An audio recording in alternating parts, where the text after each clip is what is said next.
All right. Everyone should be seeing the slideshow at this point, right?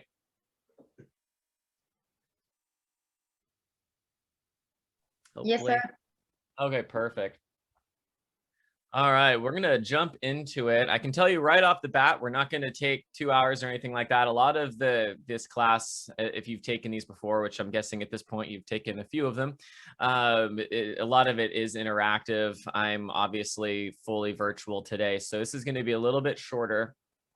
I'll warn you that I am home fighting COVID. My wife brought a little COVID home when we were in Costa Rica last. Voice might be a little bit rough, but we're gonna do our best. So bear with me. But I think I recognize some names here, so I'll make it brief. My name's Brian Porter.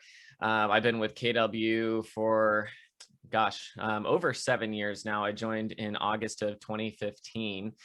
This is the first brokerage I ever went with was Keller Williams, and the reason for that was I'd already read like all of Gary Keller's books by the time I had finished getting my license. And so once it became time to actually interview in office, it was kind of a no-brainer.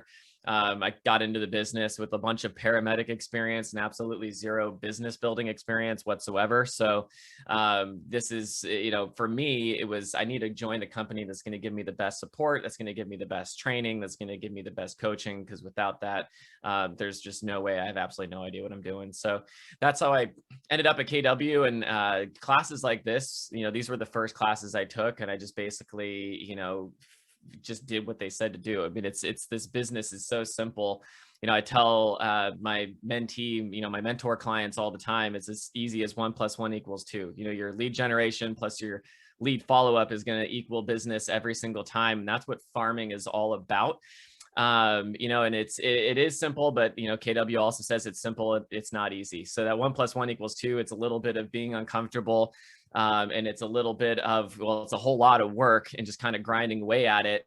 But if you do those two things consistently, it's 100% going to equal business every single time. So we're going to talk a little bit about farming today. And it's going to be a little bit heavy on the geographic side of farming, but obviously, farming, well, maybe not obviously. I know a lot of people do get into the business and they've heard of farming and it's only been geographic.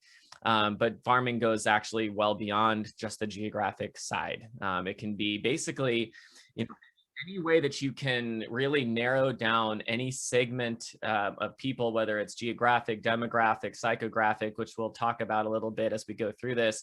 If you can really isolate those people, figure out who your target audience is, and then cater, what you're doing to those people consistently with information that's important to them, you're gonna have a big business. So we're gonna jump into it.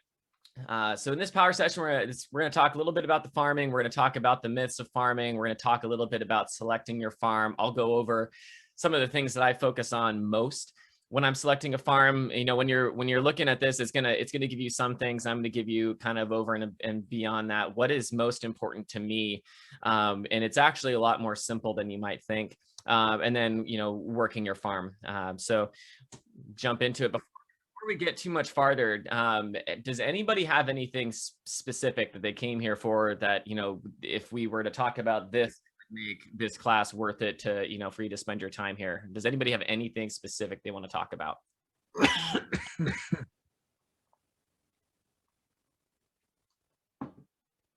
If not, we'll just jump right into the material. And this is going to be, like I said, it's going to be a little shorter today.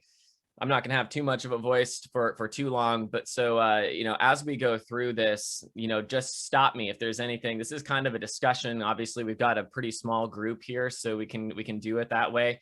If I say anything that kind of makes you think of something, or if you have a question, or a topic you want to discuss at any time, just let me know. And I'm happy to do that as we go through this. All right, so we already kind of talked about this. What's a farm? It's just narrowing down a segment of people, finding your niche. Who are the people that you're going to focus on? So where do they live? Who are they? And what do they like? So those three things basically encompass most any type of geographic farm you can have. That's going to be farms as if if you were more of a networker, you can build a farm through networking, through, business groups and things like that. You can use, different types of, if you're in a specific club, if you're really into golf, there are people in our company that have actually built massive businesses, because they realize, okay, lead generation can be kind of uncomfortable, but I can do it through networking and golf. I'm really connected in the golf community. I can really build a network around that, and I can make that be my farm. And we have people in our company that have actually done really, really well with that. So it's just a matter of figuring out, okay, who do you connect well with? Or what geographic farm do you think you're going to be able to pull the most business out of? So, geographic farming, obviously, you've got country, state, metro, subdivisions, all that. And I would say, when you're first getting started with a farm, you want to do it typically as affordably as you possibly can, unless you're getting into this business with a huge bankroll, and you've started other businesses before, and you're saying, okay, I'm able to, I know how to generate leads, I can dump this money into marketing in this area and pull out. If that's you, then that's awesome. That wasn't me. I had to figure out, how can I make business happen so I have money to actually turn around and put back into the business. I didn't really start with it. And so you want to start as small as you can. So as you go through the list, you'll see the last one on there: street, then neighborhood, then subdivision, then metro. So I would start with the street. Especially if you live in a neighborhood and a lot of the neighbors, just getting out and dropping off market updates. And some people find it awkward because these are people that you might already know or whatever. But if you're just stopping by and just letting know, hey, just want to let you know, I live down the street, I just got into real estate, or maybe I've been in real estate for a while, but this is a neighborhood, that I'm really starting to focus on, and I might come by every once in a while and just drop off, a market update or something. Is that cool? So start with that street, start with where you can put that sweat equity into before you put, actual cash equity into it. And then you can expand to the neighborhood, to the subdivision. And I'll talk a little bit about how I focus on where I want to go, as far as geographic farming in a little while. But I do like to be in areas where I can start small and expand. So if it's too small and I can't expand, that's something that I'm going to be a little bit wary of, unless it's someplace that I have a very specific connection with, like it is my small neighborhood or something like that, to where I think I can get, basically a disproportionate amount of leads out of it compared to anybody else that's in that area. That might be something that I would look at. Demographic farming. So you've got, age, gender. There are people that make a lot of money, and their entire business comes from 55 and older communities. Actually, my coach, when I first got into the business, was huge into doing just marketing to those communities. And, for her, it was just, she told me, I use the same mailer. It's very, very simple. It's black and white. Well, it's it's just black and gray as far as the printing. And I do it on these golden yellow flyers every single month. They're always exactly the same color. Everybody knows what they're looking for. She'd put like a little joke or something, or like a trivia thing on it or whatever, with some of the recent sales and her information. And she ended up just completely dominating that market. So you can do something like that. It's a little bit of geographic and demographic there. We have agents that have focused on people that have been in their home for 20, 30 years and have built up a significant amount of equity. We had an agent that did that, and her primary focus was, how can you use some of the tax advantages, loopholes, whatever you want to call it, in order to keep as much equity as you can. And it's not that she was giving tax advice, but she was the quarterback that was helping them to understand who they can talk to, showing them, here are some new laws. Here's somebody that you can ask if you have questions about it. And she ended up getting a ton of business just because she was farming to those people. And they were in an entire city. So it wasn't a specific small geographic farm. So there are a lot of different ways that you can do it.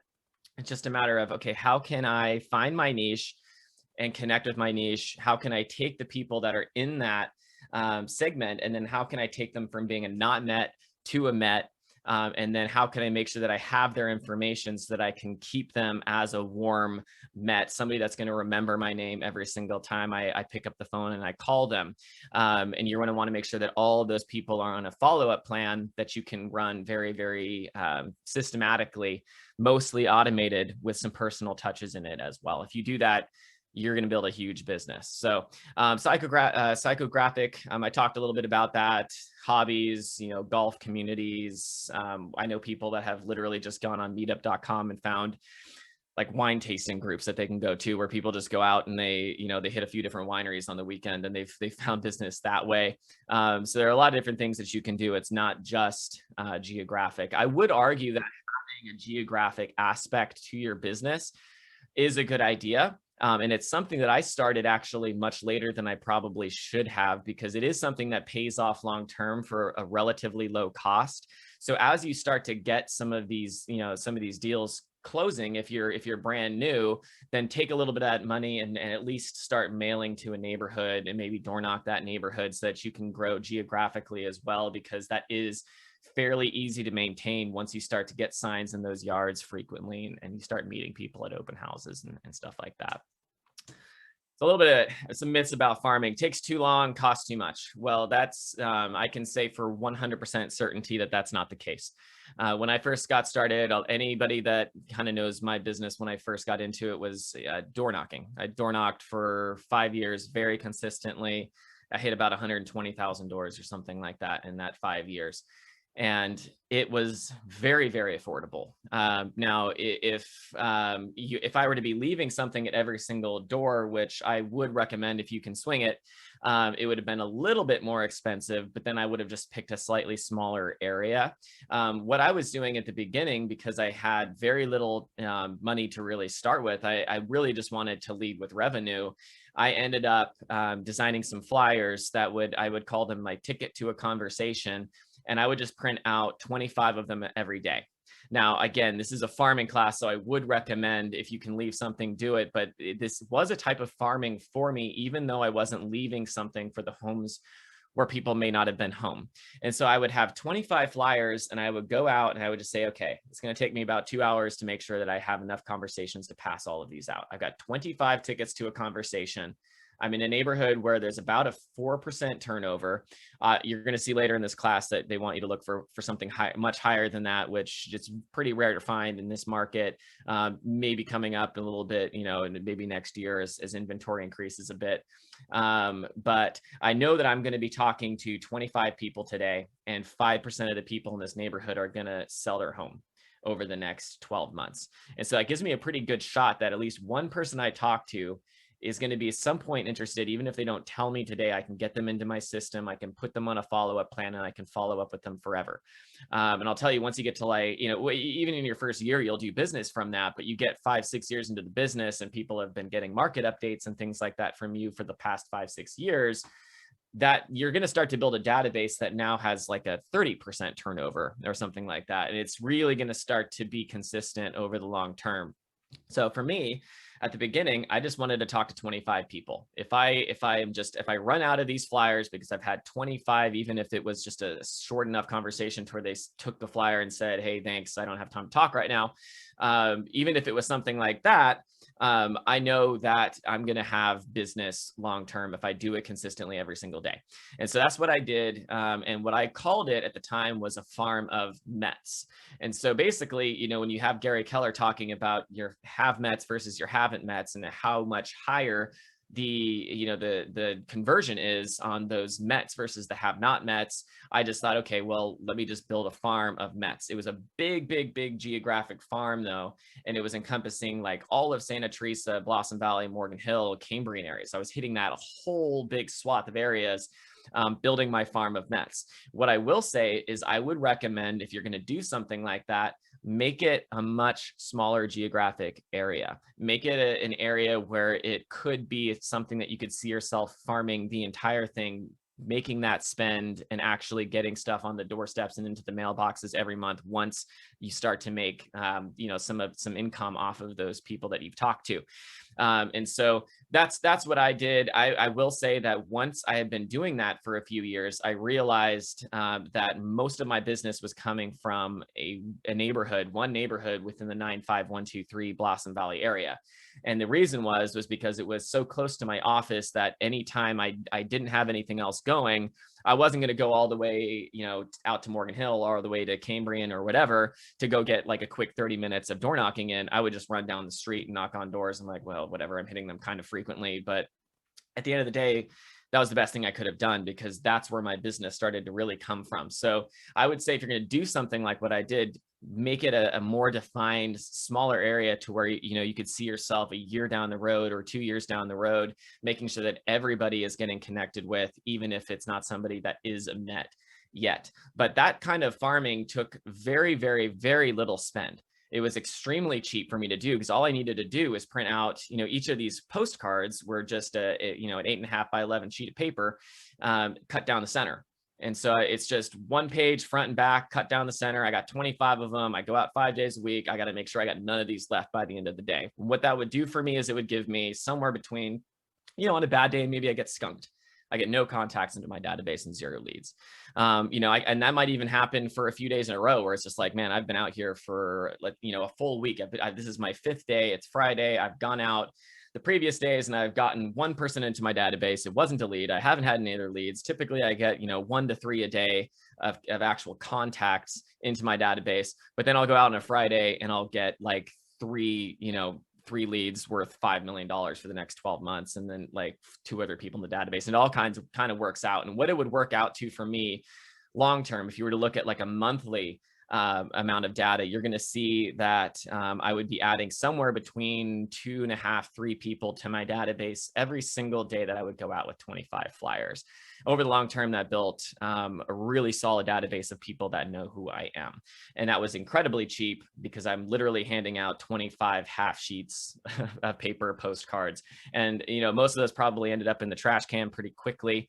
But it gave me the ability to have a conversation and go for the information. So if anyone is ever interested in, scripts, door knocking, things like that, I can certainly help with that. If you're looking at, okay, I want to start a farm, I want to start door knocking it, what's the best way to really start to gather data?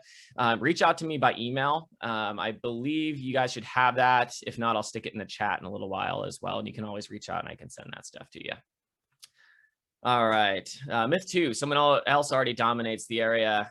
This is something that I notice a lot of people are concerned about. And I know, in KW information, a lot of times it'll talk about that as well. One thing that I will say is becoming a Met. When you can turn somebody into a Met, you can remove the mind share that a 30-year agent has built in a community.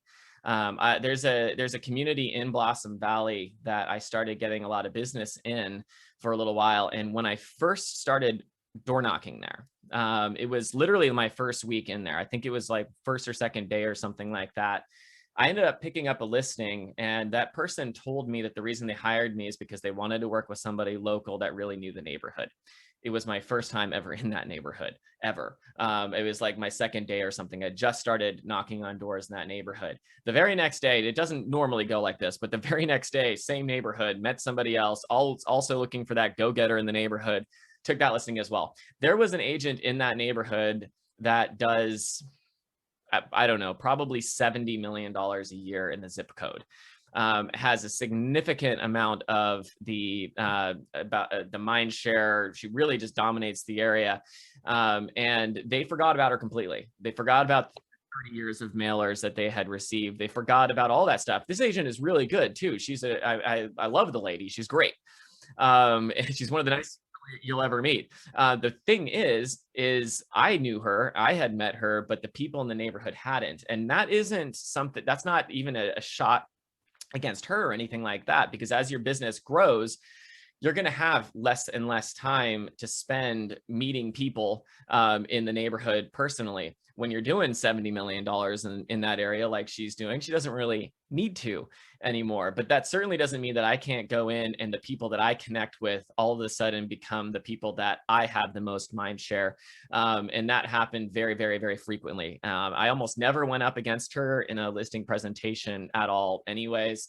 And even when I did, I was able to get the listing because they'd already met me and I already had a little bit of a connection there. So I wouldn't worry too much about it. If you're in a neighborhood where somebody, let's say, like maybe they've got like 40% of the sales, 30% of the sales or something like that, and they live like on your block, and you know that they door knock constantly because they're door knocking you, that might be something I'd be okay. Like I'd rather go someplace where that dominant agent, somebody that's so established that they don't really have personal connections with a lot of the people anymore. So just something to think about. But if you're going to actually get out there and spend the time knocking on the door, on those doors, and I would say especially if you're doing geographic farming, that is the like catalyst that can really catapult your business very, very, very quickly. You can go from having zero business in that area. Let's say you pick like 800 homes, and those homes you want to talk to people like every month or whatever. You pick those 800 homes. If you're doing it consistently, you could pull 4 or 5 listings out of that in your first 12 months. You really, really, really could. And if you pull out 4 listings, let's say on the worst case, you pull out 4 listings from that neighborhood in the first 12 months, in a market like wherever you're at, I mean, you're looking at $6+ million usually in this area right there. And then on top of that, you're probably going to get another couple of listings or buyers that are going to be coming through from the open houses and all of that. So doing something like this and really getting out and meeting the people could easily up your business by like $8+ million in the next 12 months. So I highly, highly recommend it. Farm limits you to that area or specialty? Not at all. I've got an area that I'm working now. I'm starting a new farm in Cambrian over by my Campbell office. And that area is not an area that I'm specifically overly passionate about.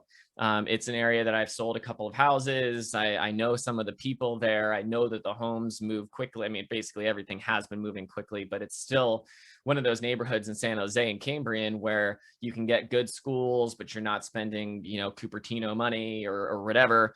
And so it's a neighborhood that I know, okay, it's got a decent turnover. The sales price is great. I'm able to really easily connect with the people that live there. A lot of them already know who I am. No brainer. I'm going to add this as a piece of business. This is going to be one of my, my legs of my lead generation strategy. It doesn't have to be the main strategy. It doesn't even need to be the one that you're most passionate about. But it's really good to have that bread and butter neighborhood that's just kicking out consistent business. And then you can focus if you're focusing on luxury or KW sports and entertainment or whatever you might be looking into getting into that you might be more passionate about. There's absolutely nothing that's going to pigeonhole you if you just at least start some sort of a geographic or psychographic or demographic farm on the side. It's all about mailers and mass marketing. No, and it's something that I've just started to get into 7 years into the business. I honestly wish I'd started earlier, but I've never done mass marketing up until recently. It's just not something I was interested in. I was out knocking on the doors and passing things out in person and all of that. And now I'm starting to, invest some money back into it to where I can hit them more often without me having to be at the doorstep all of the time.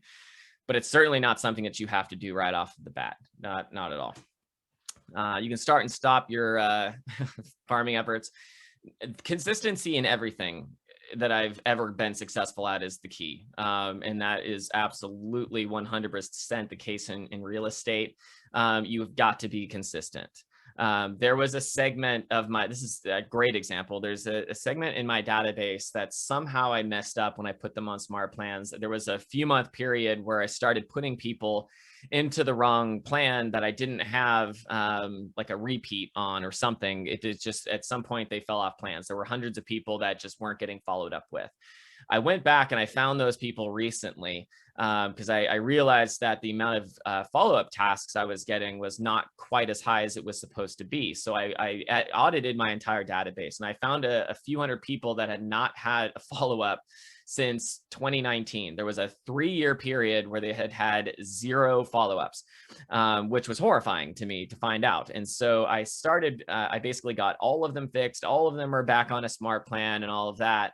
But as I'm going through, I'm realizing, okay, this person I had a conversation with, every like 6 months, I was able to actually connect with them for the first like year and a half, 2 years they were in my database. And I've got notes in here that say things like, this is your lead to lose. They absolutely want to work with you, blah, blah, blah, blah. And then a few years go by and they have met somebody else and they are not dedicated to me. They don't know who I am. I didn't remember who they were. And it's surprising when you're looking at these hot leads and you've forgotten all about them. And there was a significant amount of business, in excess of like 60-70 million dollars in sales that had happened within those people, that I had completely missed out on. In a lot of those people, there was just no way I was going to lose that if I had actually been in contact with them. Got everybody put back on a smart plan, got it all fixed within 2 weeks, took a listing out of the people that were in there. So it's incredibly important to be very, very consistent with your follow-up. We're not going to go too far into what those smart plans look like. There are other classes for that. Long story short, make sure everybody is getting at least 36 touches every single year. If it sounds like too much, it's not. In fact, my people in my database probably get like 50 plus. Because when you start to think about the fact that they're getting a market update every single month, they're getting an open house invite every single month, they're getting a quick tip every single month, they're getting a holiday announcement thing, whatever, at least 5 or 6 times a year. They're all in a quarterly follow-up plan. That is one thing that I would say, if you're going to forget anything, do not leave off the quarterly follow-up plan. It's the first thing that people don't want to do. They want everything to be automated. It's not that hard to make sure that everybody is on a quarterly contact plan, whether that's a pop by if they're a really good lead, or if it's just a phone call, you're just leaving a voicemail and saying, just a quick email, hey, just left you a voicemail, just checking in, wanted to see how you're doing, let me know if you need anything currently, even if you just have a question about this crazy market we're seeing right now, whatever you want to do. But make sure they're on that plan, because 90% of the business that you get are going to be the people that you have their phone numbers also, and you're actually having conversations with them regularly. And so that's hugely important. All right, selecting your farm. Things to consider. So obviously your goals, budget, size, location, haven't met, blah, blah, blah. I would say that, your goal is huge. You need to find out what your goal is so that you can pick your farm, because you really have to put some planning into that. Because if you're saying, okay, well, I want to sell 5 homes in my farm in the first year, but if your farm only has, let's say, 100 houses in it or something, and only 4 people actually move, and 2 of those people already know somebody, and you just didn't have a shot anyway, and you get 2 sales out of it, that farm is not big enough for the goal that you have. Budget, I would say, is not something that I put that much attention on personally. I know it's number 2 on here, but I would say that budget is something that you can adjust later. So I like to look at, okay, what here can I adjust? I have my goal, so I can adjust the size of my farm. Obviously the location, so I can make sure I'm in an area that has a decent amount of turnover, so that I actually have a shot at getting the amount of sales that I want versus the amount of homes that are in the neighborhood. Haven't mets versus mets, I have control over that also. I can make these people mets versus haven't mets extremely affordably. Doesn't really affect my budget at all. And so I look at this list and I say, okay, what can I do? What do I actually have control over? What can I adjust? And then, your budget can change based on the amount of time you have. So when you first start the farm, just remove budget and just put sweat equity. How much sweat equity do you have in there? And then you can replace that sweat equity with the budget later on. But definitely make sure that you're picking a farm that's large enough, has the turnover that you need, the price point, whatever, to hit your goals, and hopefully in excess of that. So your goals: market share, closed income, number of closed transactions. Kind of talked about budget already. Geographic, so this is kind of what I was talking about earlier. Start small. You know, but I would say that most people will tell you somewhere around 500 or more would be kind of that starting point for the size of your farm. That would be kind of what I would look at as the small end. When I was first looking at geographic areas I wanted to focus more on, I was looking at more like around 1,000. And it's, again, it comes back to that budget thing. You don't need to be mailing to all of these people right off the bat. Is it relatively affordable to just go and mass print, you know, 1,000 black and white pieces of paper? Sure. So if you can swing that, then yeah, definitely leave something on every porch or whatever. But you can put a lot of your time in actually getting out and meeting these people, and then again, you can reinvest into it. And when I start with a, let's say, a 500 or 1,000 person farm, something I'm also looking at is this a farm that I can easily expand? What is the expansion potential of the farm? Am I expanding into, you know, a completely different type of neighborhood? Am I so close to a neighborhood to where it like completely changes to where the information that I give, you know, if it's too generic for one area, is it not going to make any sense to the people over here? Is it somewhat isolated? There's a neighborhood in Morgan Hill I thought about farming for a little while, but there was only 230 homes. And then it's such an isolated neighborhood that there's no real bleed over, because if I expand outward, I'm in like farmland. And so it didn't really make a whole lot of sense for me to do that either. And natural boundaries, I like to look at, you know, am I in an area where it's kind of like I've got this area here and then there's a freeway right next to it, and then, you know, I can't really expand that direction. I like to look at areas, okay, can I start here and then I can build it to 2,000 homes, to 3,000 homes, to 4,000 homes. If I've got, you know, a bunch of signs for an open house in the middle of my farm, is this a farm that's conducive to me putting a bunch outside of that to where the people that, you know, may not even be getting like a systematic farming strategy from me for another couple of years, they're still getting used to seeing my signs. And people will notice that, you know, with the, I think it was like my third or fourth listing or something like that. Both of those listings, my number 2 and my number 3 were in the same neighborhood. And so I started having people come after they saw my second open house, and I had people come in and say, oh, I see your signs all over the place. You're really blowing up here or whatever. I'm just like, this is my third sale ever, but cool. So, you know, getting those signs out there and being in an area where you can expand like that is big. And then also walkability. If door knocking is at all something that you're interested in, I would highly recommend, once you isolate what your farm is, where it is, you know, what your strategy looks like, if door knocking is a part of it, I would get out and door knock the whole thing first before you really commit to it, especially if you're going to start spending money on ordering mailers and using, you know, the Every Door Direct through United States Postal Service, which I would highly recommend looking into it. If you haven't, it's way cheaper than, it's just a fraction of the cost of an actual mailing. Every Door Direct, USPS.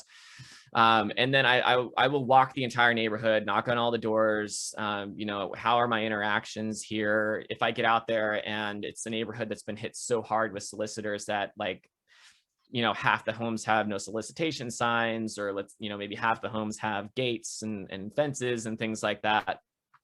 Or maybe I'm in an area of Almaden or Saratoga or something where I'm just like, okay, this is going to take forever. You know, I try and stick with areas, if I'm going to farm it, where I'm looking for kind of immediate turnover. Obviously, you know, luxury areas, that's a different thing. You can go after those too. But if I'm looking for an area that's going to be primarily door knocking as one of my biggest strategies to really get it off the ground, I want to look for an area where I can average about a minute, maybe a minute, 15 minute, 20 per door. When I'm out there knocking on doors, like I want to go someplace where in 2 hours I can knock out, you know, somewhere around 100 and 120 doors, something in that range. If I'm in an area like Saratoga or Almaden, where there's huge driveways and things like that, and I'm doing, you know, quadruple that or worse, that might not be the farm that I would start with. And it's probably not going to be your higher turnover farm, you know, typically either. So just for full disclosure, when I'm looking at farms right now, I'm trying to find things that are in that 4 to 5% turnover range. I know this is going to say something about 10%, and you may be able to find that at some condo, townhome complexes and things like that. But that's just over the last, you know, several years, and a lot of our areas just in general, it's going to be very difficult to find something that high. But if I find something that's got like that 4 or 5% range, and the homes are still selling for $1.5 million, $2 million, I'm pretty happy with that. All right, so we've talked about geographic boundaries, talked about Mets and haven't Mets. Does anybody have any questions or anything based on anything we've gone over so far? All right. Okay, so we've talked about sales price. We talked about turnover rate. Those two are going to go pretty hand in hand. Again, saying national average is 4%. When I'm looking at a neighborhood that might even have, let's say it's like a $2.5 million turnover, if they've got like a 3.5+ % turnover rate, with the lower amount of sales and the low inventory we've had over the last few years, I would look at an area that's got, maybe a 3.5% turnover rate if it's got a decent, average sales price. Just knowing that over the next few years, as sales may increase a bit, and there might be a bit more turnover, it might get me closer to that 5% long term. Okay, so talks about tenure and previous home. I'm not going to talk too much about this, but one thing I will say is talk to your title company. Your title company is an incredible resource for figuring out, the demographics of your farm, so you can work on, kind of deciding which direction you want your marketing to go content wise. A lot of the time, they can even help you to find out who are the absentee owners that you can mail specifically to people that might be renting their properties out. You can talk to people. You can send out a mailer to just people that have been in there for a significant amount of time, and you could target them with like tax transfer basis type information and things like that, or see if you can with a CPA or whatever, enrolled agent, attorney, whatever they might be looking for. So your title company can really help you to dial in your farm as well. Other market conditions, days on market, things like that. I don't really think about that stuff too much. You might, when you're looking into some of these like luxury, like high luxury areas, that might be something that you might be more focused on. But in a farm, if you've got a decent turnover rate, you're probably looking at a farm that's got at least average days on market compared to the rest of the area. Now if you're looking up in like the Saratoga Hills and you're focused on properties that are an acre, 2 acres, 3 acres, and you could be in homes that are sitting on the market for 30 to 300+ days. So something to think about. We've already talked about competition. Fit for the farm.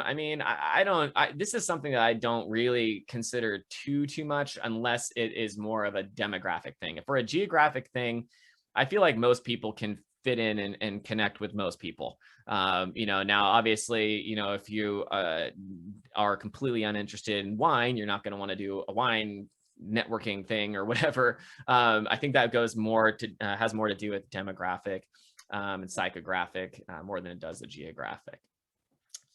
Okay, so we've kind of already talked about all of that. It's going to give you some examples of some other niches. We talked about it in different generations and things like that.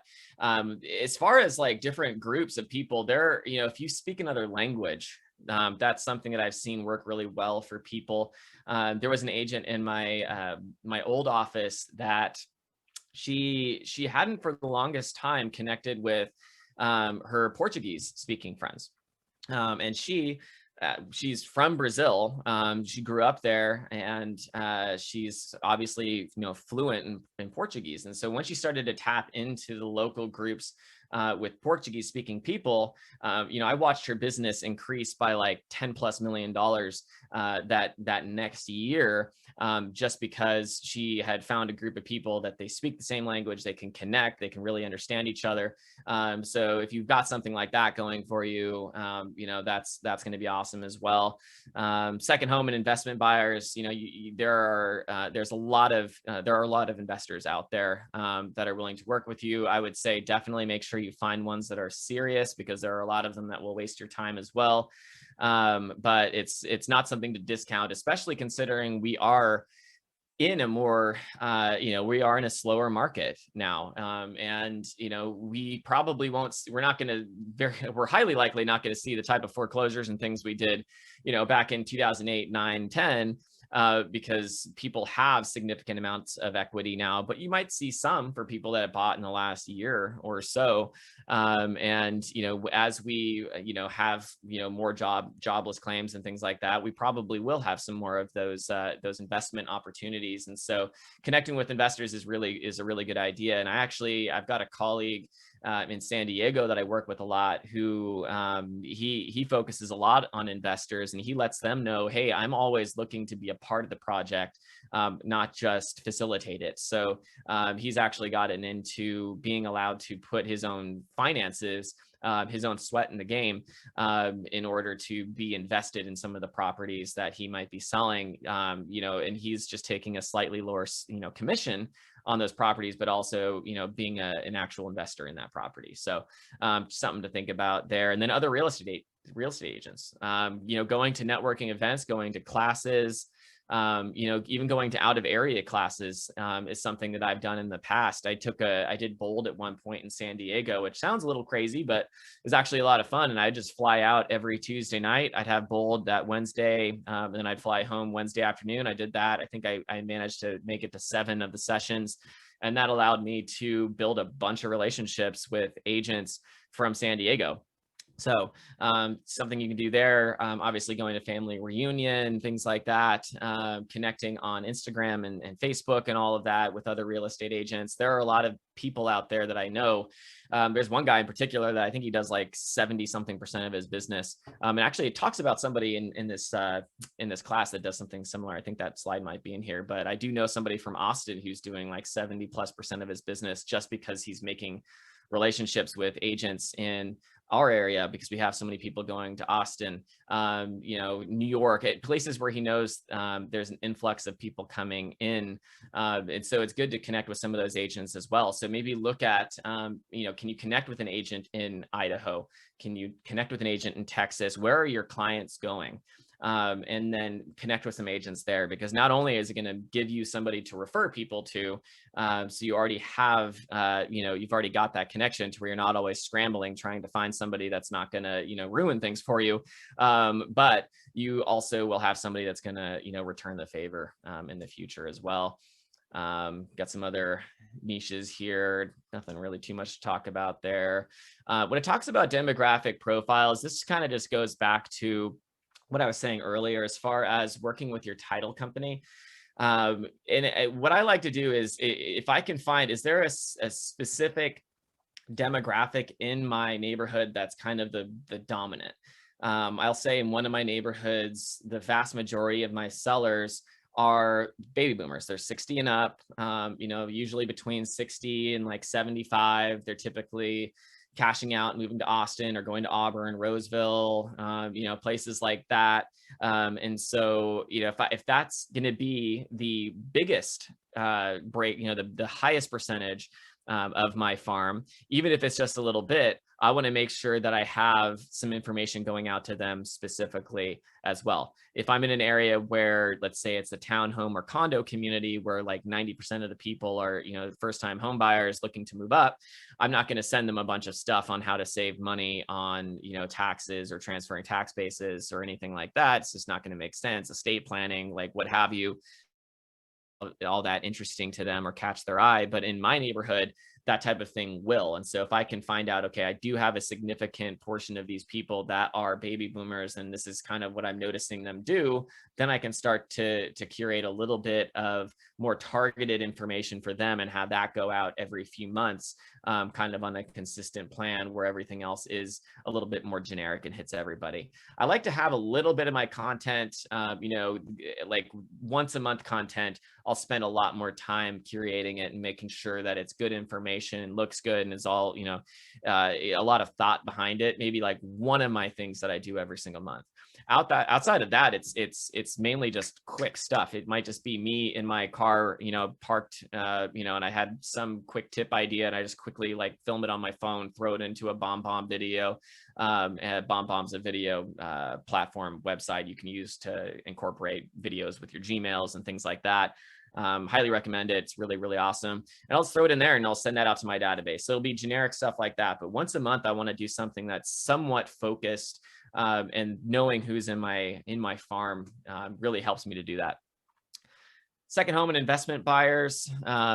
you know, this is always good too. One thing that I like to do for my my buyers or sellers, if I notice that they seem to be interested in investing in real estate, and a lot of times I'll plant that seed a little bit. You know, I'll at closing, I'll give them a copy of the Millionaire Real Estate Investor, just because I think it's such a great high level, more like an aerial view of what's possible in real estate investing, and what you can do. And I've had good success with that. I've got a client right now that's actually reached out a couple of days ago because they want to buy a property to work on developing and subdividing in Campbell. And so it was because of getting, you know, having those conversations about investing and what you can do and the potential that they really got excited about it. So something to think about there.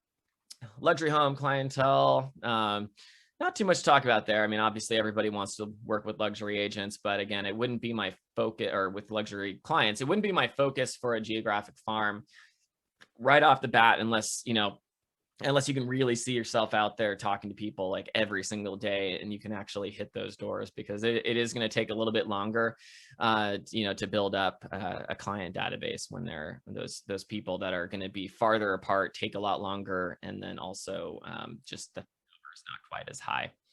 And then agent to agent referrals, we already talked about that, pretty detailed. So defining your identity and positioning, personality, fit, image, value, interest, lifestyle. Again, I think this is very much more related to demographic and psychographic style farming rather than just geographic farming. This is not something that I would really focus on too much, especially in our area.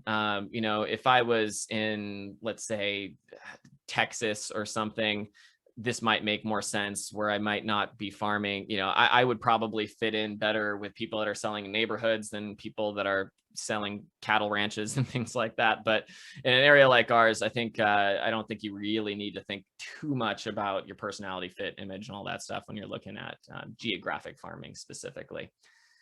And then, okay, refine your style analysis, brainstorm your personal style, determine what type of farm you could support best. We don't need to spend any time doing that right now. Your unique selling proposition. This is something that you definitely want to work on. This for me has been huge.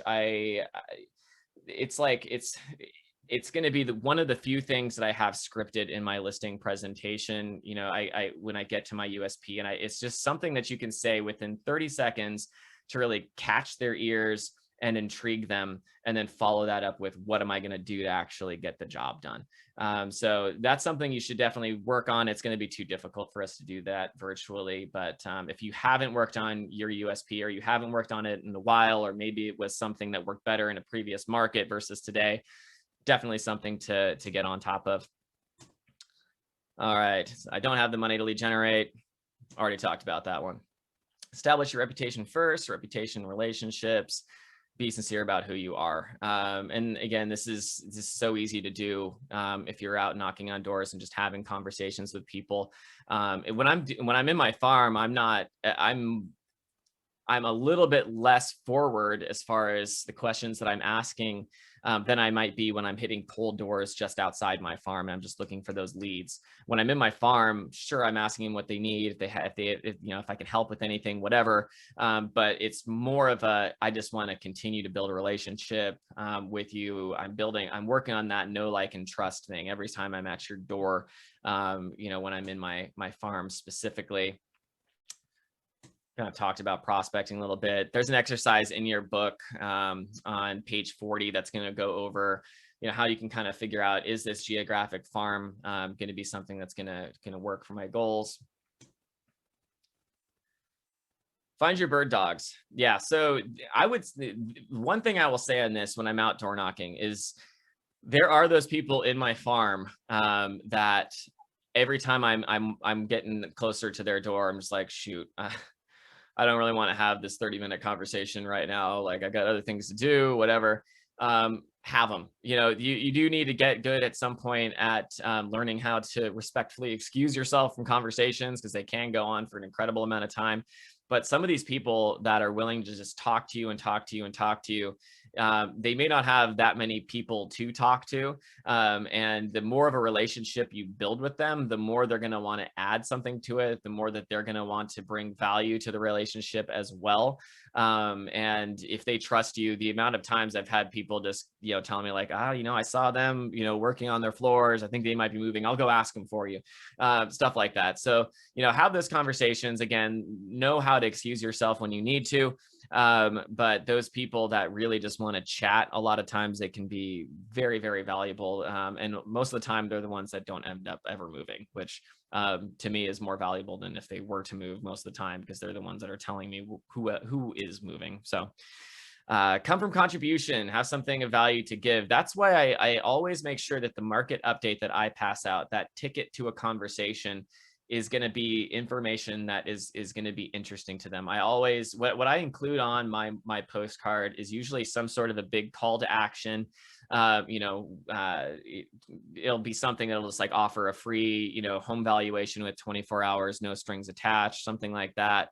And then typically it's just going to be a quick breakdown of how long homes are taking to sell in their neighborhood, what the median sales price is currently, generic information like that. And then a very, very quick blurb that's just kind of, maybe a paragraph of just, not even a long paragraph, something that you can fit on easily on a postcard in a decently large font. And on the front, I'll just kind of talk a little bit about what the market conditions are feeling like currently. And then I'll film a quick video. You don't have to do all of this. I wasn't filming these videos and passing them out on cards when I first got started, but it's something that I have found success with over the years. And so on the back, I'll have just a thumbnail of a YouTube video where it's the latest market update with a URL and a QR code, which is, if you don't know how to do that, it's pretty easy to figure out online. There's tons of YouTube videos. You can do it straight through Google if you want to. Create a quick QR code. And so that way they can scan that and they'll have like a 3-minute longer form, talk of me just kind of going over market conditions and things like that. And so that one piece, I want to make sure it's good information. They can really quickly read the front thing. If they don't watch the video, they have an idea of what's happening in the market. Is it hot? Is it cold? Is it up, going up, going down, whatever. And then they've got that little video on the back. And I have good, really, really good feedback on that, because people do feel like, hey, Brian is here. He's providing value. He's giving us an insight into the market that we don't necessarily see online. If you're reading newspaper articles, you're hearing the housing market has crashed, doom and gloom, blah, blah, blah. But then you can talk to me and I can say, well, no, if I price your house correctly, it's going to sell right now in a median of 15 days. It's still selling at 100% of what we were selling them, 100% of the list price. And as far as like the home values, we're down X and X, X amount, but that's literally where we were this time last year. That kind of conversation can really get somebody to think, okay, well, maybe we will actually think about moving. And it is interesting. You can't ever make somebody move, but I've had plenty of people that I've talked to come back to me later and say, hey, we were actually thinking about putting it off for a couple more years, but after talking to you, we felt a little bit more comfortable. I've had that conversation a lot. And so giving them a little bit of good information and having a good conversation and really showing interest in them and taking notes about what you talked about so that you know what to talk about next time is huge. If I can go back, and especially if it's not real estate related, if I can knock on their door a few months later and give them another market update, and I can ask them how their family trip to Disneyland was over the summer or whatever, that is going to be a conversation that's going to be a lot more valuable than if I were to just talk about current market conditions again, which probably will end up coming up anyway.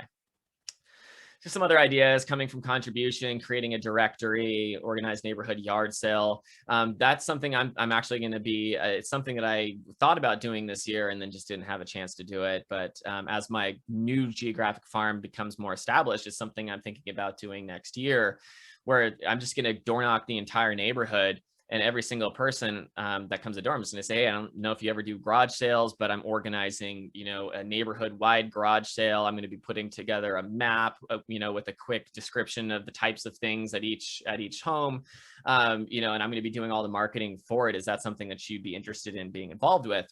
And that's something that I'm going to be doing as well. And, if I can get if I can get like 4 or 5 different garage sales, and I can create like a little bulletin that's got like a, come to this garage sale for, mainly clothes and exercise equipment or whatever it may be. And then this garage sale, because we've got power tools and fishing gear or whatever.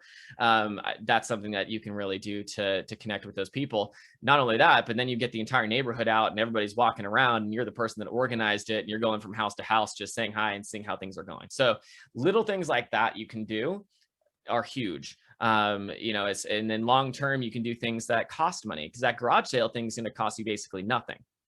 But then as you grow your farm, you can bring in things like food trucks and things like that, do community park days and all of that. So figure out what you can do that's not going to cost you money.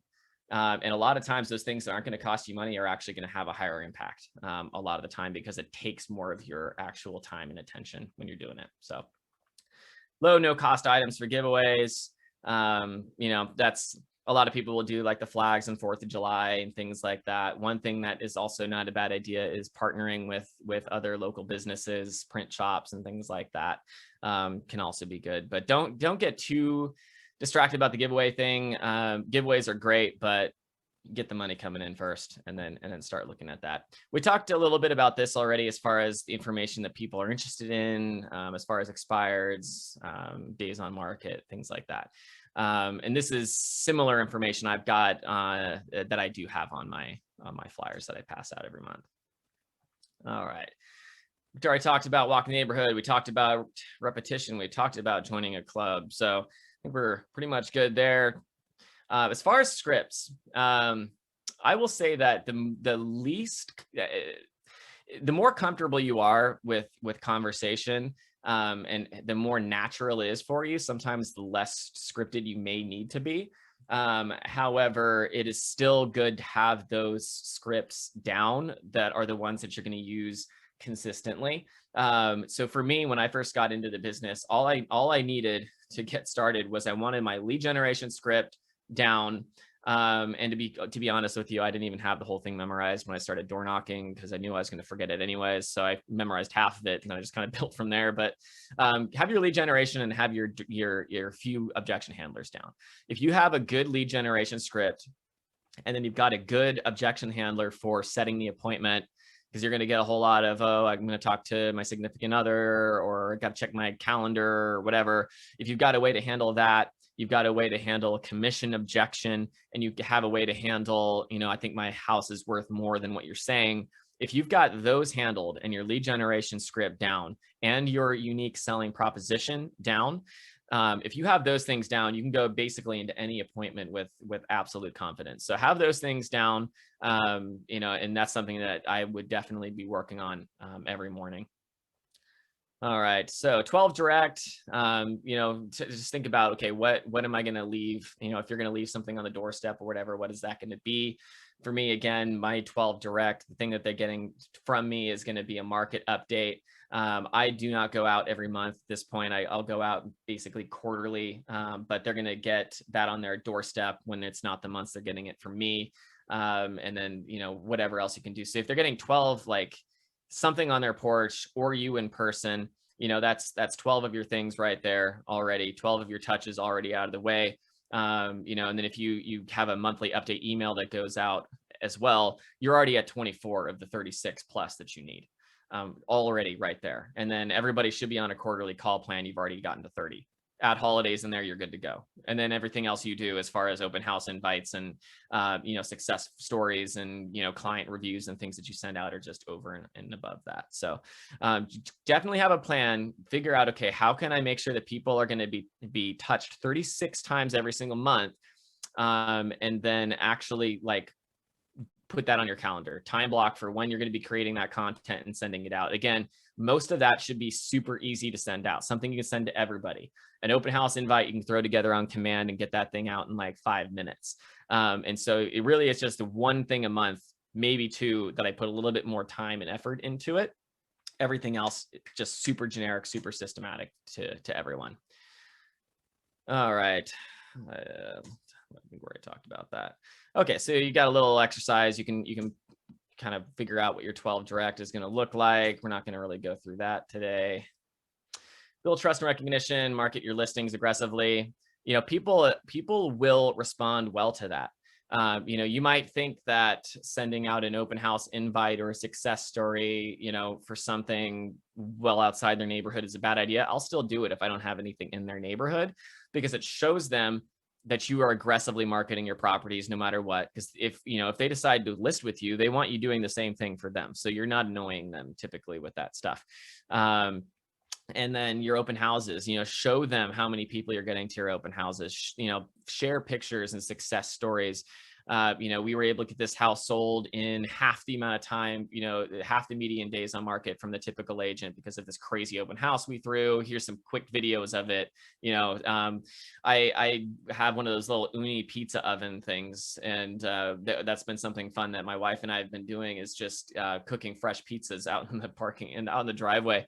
And then, you know, we'll get a bunch of people in the driveway, snap some photos and throw that out there. And it shows the people in your database that you're doing things that other agents are not doing. And it shows them that you're active, that you truly care, and that you're aggressive.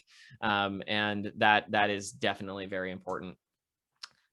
All right, we don't need to really talk about services. We talked about increasing, you know, again, once you get your farm established, you can start to increase the cost. You can start, you know, dialing back on the sweat equity, and you can start putting that cash equity into it instead. And then you can start to expand out and out and out from that. And it's pretty easy to expand once you have like it's like a fire. Once you have that core really, really working, and you know, it's really starting to pump out significant business, and you've got your signs and stuff out already, then adding other, you know, things to that fire as you expand out, it just goes up so much more quickly.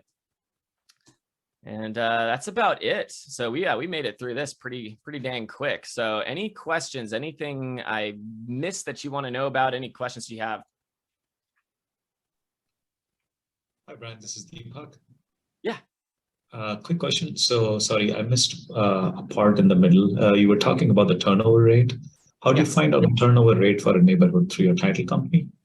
You can definitely find out typically through your title company. I work, probably any title company is going to help you with that. I think most of them have tools that allow you to do it yourself as well. I work with First American, and I don't know if it's all of First American, but my title rep has access to something called like Farming Genie or something like that. So I can pull up numbers super fast. Otherwise, I just use the MLS. And so what I'll do is I'll I'll find the area that I'm interested in marketing. And if I really have no idea where that neighborhood's going to be, I will find the larger area that I'm looking for on the MLS, and then I'll just go back and I'll look like at the last maybe 12 to 24 months of all activity. And then I can kind of look around and be like, okay, where are the hot spots here? Like, where is the turnover happening? And I'll zoom in on that. Okay, is there a reason there's a ton of turnover happening that I don't necessarily want to be involved with, or whatever? You know, is it a war zone? We don't really have many of those here, but type of a thing is, am I going to feel safe door knocking this neighborhood or whatever? And then once I find the hot spots, then I'll start to kind of really do a little bit more of a detailed search. And then what I'll do is I'll just find, okay, this is going to be my farm. I'll use the polygon or draw function or whatever on the MLS, and I'll find the last 12 months of activity. And then what I'll do is I'll go to Realist, and I'll do that same polygon, and I'll pull the addresses. And so if I didn't have the Farm Genie, before I had the Farm Genie thing, that's what I would do, because that'll give me a number of the amount of homes there. And then I got the sales. And so from that, I can easily just figure out what the turnover rate is. And then I won't just go after 1 year, especially with the lower inventory market we've been in. It's going to be a little bit more consistent. It's going to be a little bit, you know, easier to do as we get farther into this market that's a little bit less crazy hot. But I'll look back 2 years and then 3 years, and then typically I'll go back a full 5 years, and I'll just say, okay, what has the turnover rate over the last 5 years? You know, what's that been? Because sometimes you'll see a neighborhood and it's like, wow, the turnover rate, you know, rate's 7% somehow. It just happened to be that way. Previous month might have been 2. So I'll look at that over 5 years. And then if I'm noticing, okay, it's got about a 3.5%, and sales have been kind of low, the amount of sales happening in that area compared to, you know, 10 years ago, I'm probably looking at more like a 5% turnover. You can find anything else you want there too. You can export the agents that are in the area, so you can look and see that, you know, there's not one agent that's got like half the business or something like that. You can pull a lot of that information from the MLS. How can you calculate the turnover rate? How can you calculate the turnover rate?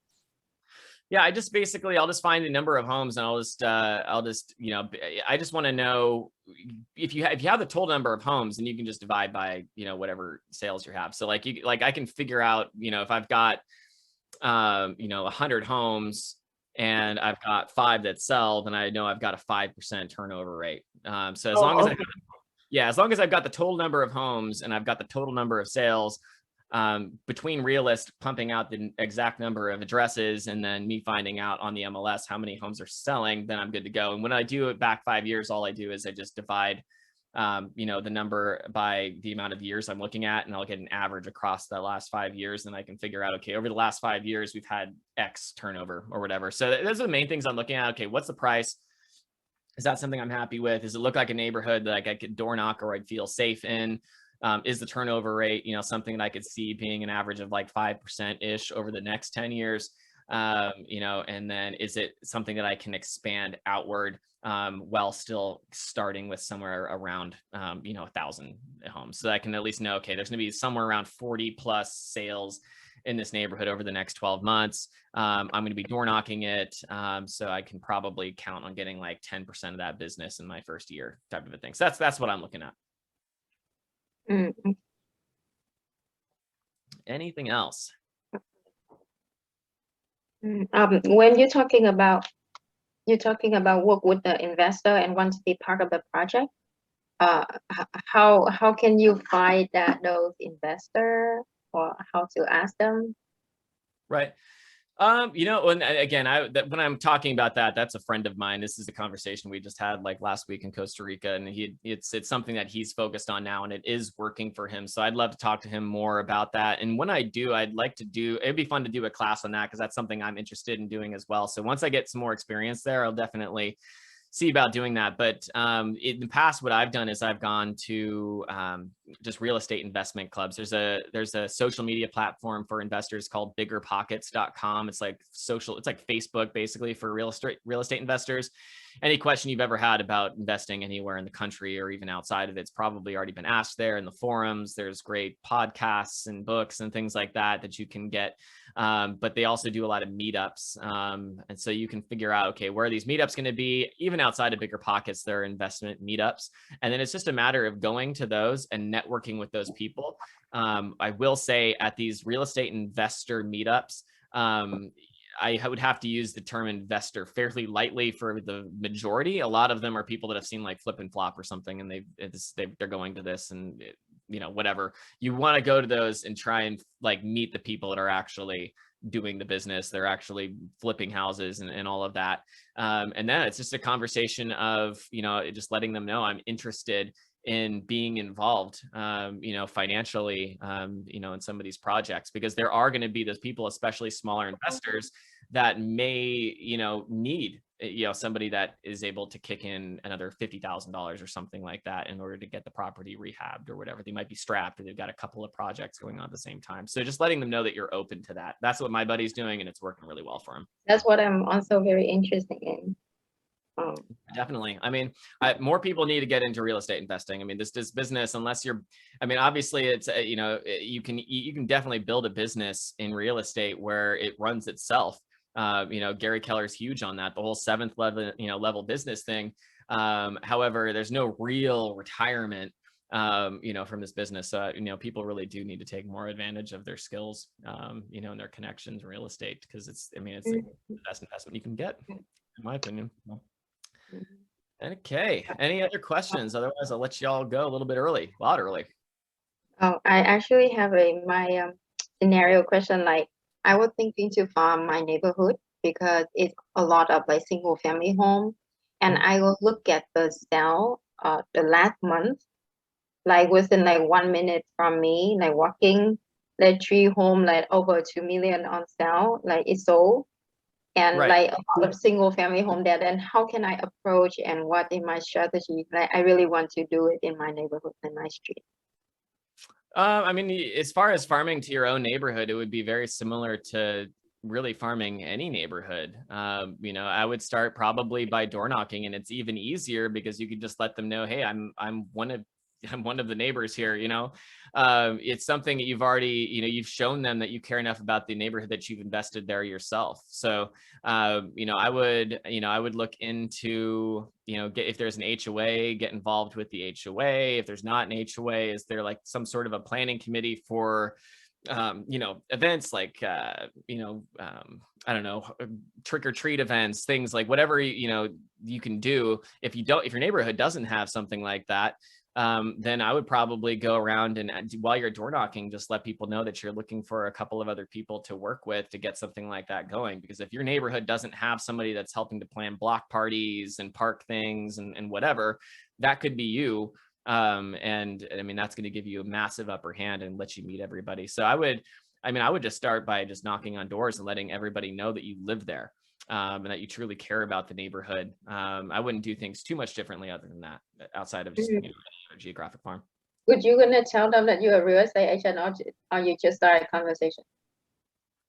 Oh no, I mean, I would tell them I'm a real estate agent for sure. I would just go to every door and just let them know, hey, I just want to let you know, I live here in the neighborhood too. I'm in real estate. So if you ever need anything, I've got, really awesome connections with contractors in the area, that won't take advantage of you, that do really great work. So if you ever need anything like that, or if you're curious, if you're thinking about a refinance or something and you're wondering what your home's worth, really anything, if I can be of value to you, I'd love to.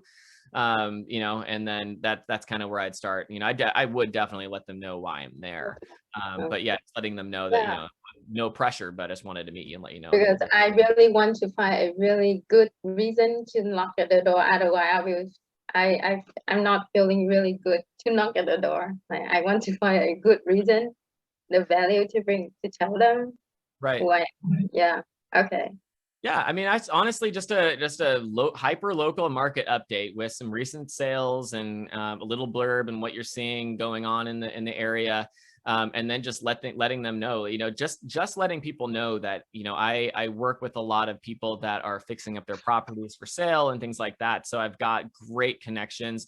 Obviously it's so hard to find good contractors and painters and things like that you trust. So if you ever need anything like that, I just live up the way and I've got access to anything you possibly need. That's huge value to people. That, and then just giving them an update on what's going on in the neighborhood, I think is huge. And then being able to tie yourself into that neighborhood and say, I live here too. That's always been huge for me when I've knocked in neighborhoods that are like actually really close to my house. People are super nice. And at the end of the day, I will say, just coming from somebody that's knocked on 120,000 doors, I thought that more people would be mean. I really did. And to the point where I told myself, okay, how much of that can I take? Because I don't have the thickest skin.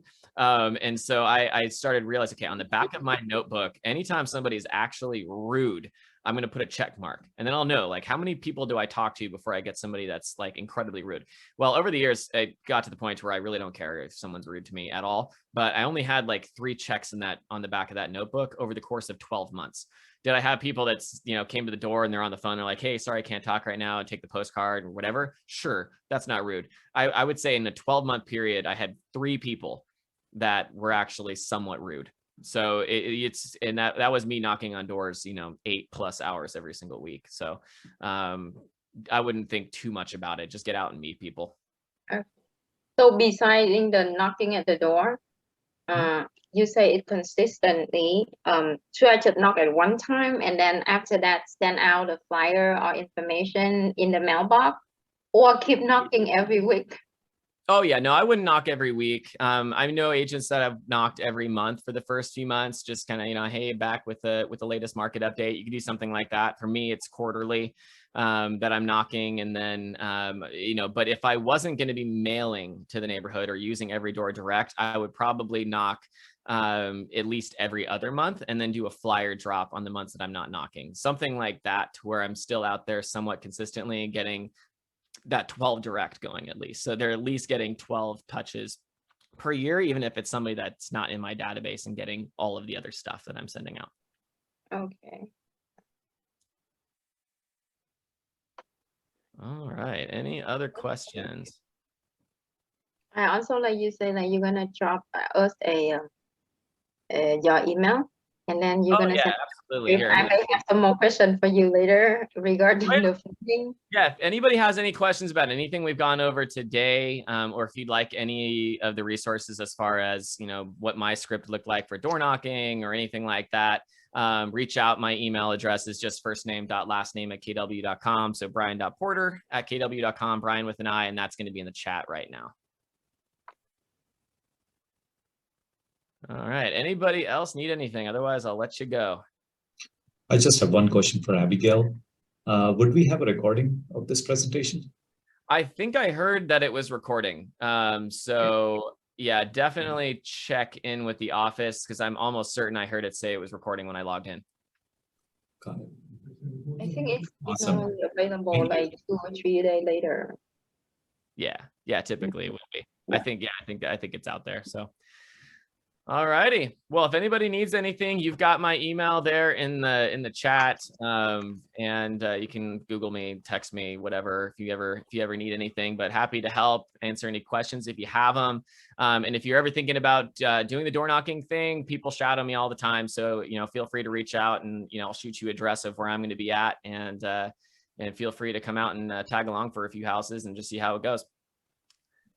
Thank you so much, Brian. This is really great information. No Thanks. problem, guys. Take Thanks care. so Thanks for much. being here. All right. I'll talk to you later. Bye. Bye. Bye.